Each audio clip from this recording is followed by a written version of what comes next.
Kasus pelanggaran kebebasan beragama di Indonesia menurun nih dalam 3 tahun terakhir. Ini temuan penelitian imparsial LSM yang fokus memantau pelanggaran hak asasi manusia atau HAM di Indonesia. Salah satu perhatian utama imparsial adalah kebebasan beragama atau berkeyakinan atau KBB. Menurut imparsial, pencapaian ini salah satunya karena hasil kerja keras Polri, terutama di bawah kepemimpinan Kapolri Listio Sigit Prabowo. Direktur Imparsial Ardi Manto Adiputra mengapresiasi capaian Polri dalam menekan kasus pelanggaran KBB. Menurut data, pada tahun 2021 ada 28 kasus, lalu turun menjadi 23 pada tahun 2022, dan turun lagi jadi 18 kasus di 2023.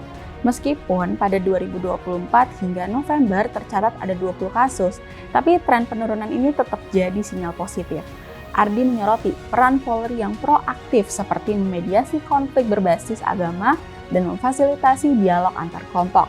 Contohnya, kasus di Tulang Bawang Lampung tahun 2021.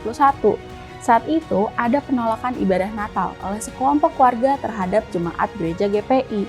Polisi bertindak tegas, menangkap pelaku penghasutan dan memastikan hak beribadah tetap terlindungi. Tapi sayangnya, tekad Polri ini nggak berjalan mulus di lapangan.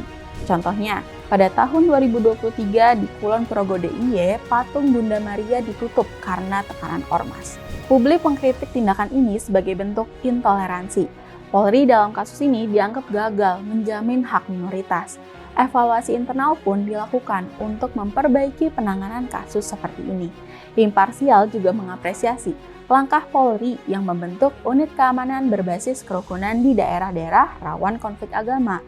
Kepolisian terlihat jalani pendekatan preventif, salah satunya lewat program Safari Jumat. Dalam kegiatan Safari Jumat, polisi ini berkunjung ke masjid-masjid. Mereka berdiskusi dengan tokoh agama dan memberikan materi tentang pentingnya toleransi.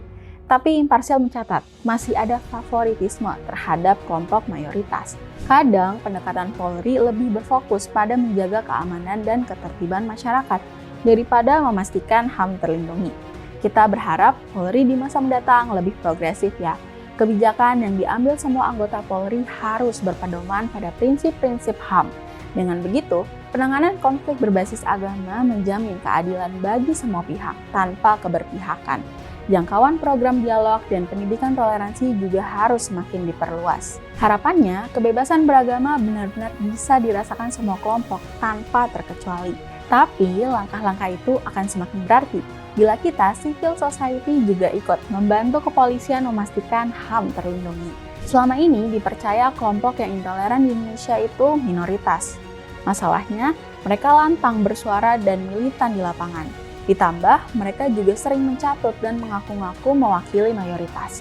Sebaliknya, kelompok yang pro-toleransi di Indonesia itu mayoritas. Cuma mereka suka diam dan enggan bersuara, silent majority. Sudah saatnya silent majority ini menunjukkan kehadirannya dengan bersuara lantang setiap muncul kasus pelanggaran hak kebebasan beragama.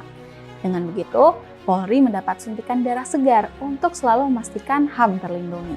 Bagaimanapun, tinggi rendahnya kasus-kasus pelanggaran hak kebebasan beragama adalah tanggung jawab kita semua. Yuk, kita terus jamin dan perjuangkan hak semua kelompok apapun agamanya.